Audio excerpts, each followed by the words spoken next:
Well, at least they gave us more bang for our bucks. Welcome to the horror show. You realize there is nowhere to run. Don't know, came to fight.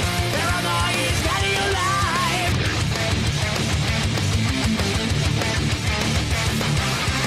Beyond Skyline. It's a non-stop thrill ride. The plot: Trent, played by Johnny Weston, has been caught doing a crime, so his father, Mark, played by Frank Grillo, has to bail him out again. On their way home, something is amiss. A blue glowing light that attracts people to the source, sucks them up to feast on their brains, has made its presence known. As the subway train stops, they must continue their journey on foot. Eventually, they end up in an Indonesian, based on where this was filmed, village, and the story will take all sorts of twists and turns and go beyond what we expected. I've heard about this movie being in production since 2015. To finally see it is pretty cool. It's a fast-paced flick, but perhaps too fast. We don't get too much downtime with any of the characters. They're either introduced and killed off, or introduced and not used to their full potential. It's a 105-minute picture, yet it's the fastest film I've seen in a long time. There are some cool things they build up to that are either short-lived or underutilized.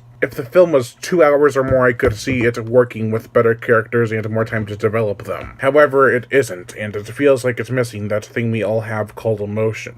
Oh, so-and-so died, but why should I really care? The film doesn't give me a reason to. We get tons of name actors and actresses here as well. Frank Grillo, Betty Gabriel, Noel Guglielmi are all from Purge sequels. Speaking of Frank Grillo, he seems like a cool guy, but he's just playing himself here. He doesn't have much range, and that's a shame. I would love to talk more about the characters, but besides a bit of bad acting, there is not much else to say. There also could have been more done with the characters from the last movie. They're only in it for a little bit. Their purpose is major for the film, but that doesn't translate well for the people who are watching it. Basically, they don't go into enough depth with that and many of the other storylines that makes this movie flow the way it does. There's a couple, if one of them died, I just kind of went, oh shit, and then forgot about it. One of the anti-heroes hates Americans for a reasonable purpose, but it doesn't change much in the long run. With a $20 million budget, Liam O'Donnell does wonders with the effects. However, a film cannot be all spectacles. It needs more, which is probably why the film didn't make more than $1 million at the box office. That, and it had a limited release. Speaking of the effects,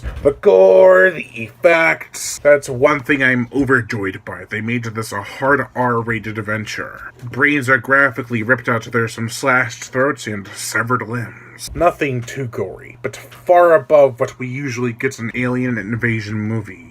The CGI is great, and the use of practical effects for the monster suits is genuinely impressive and welcome for this kind of film. The motion picture soundtrack, meh, nothing too memorable. Much less impressive compared to the first film's music. So this film, well, it looks good. That's legit the only positive I can come up with. That and the pacing. It's worth enough to say that it wasn't boring, had a good pacing and awesome effects, but that's not even worth a decent grade. If you have an hour and 45 minutes to spare, then I say check this out. Otherwise, it might aggravate you. Think of it as Skyline equals quality, and Beyond Skyline equals big budget sci-fi channel entertainment. I love sci-fi, but even they usually have more depth and heart. Overall, I give Beyond Skyline a 2 out of 5.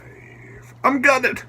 I am Brian Gatto, host of Horror Show Entertainment. Make sure to like my Facebook page in the description below, leave comments, and subscribe.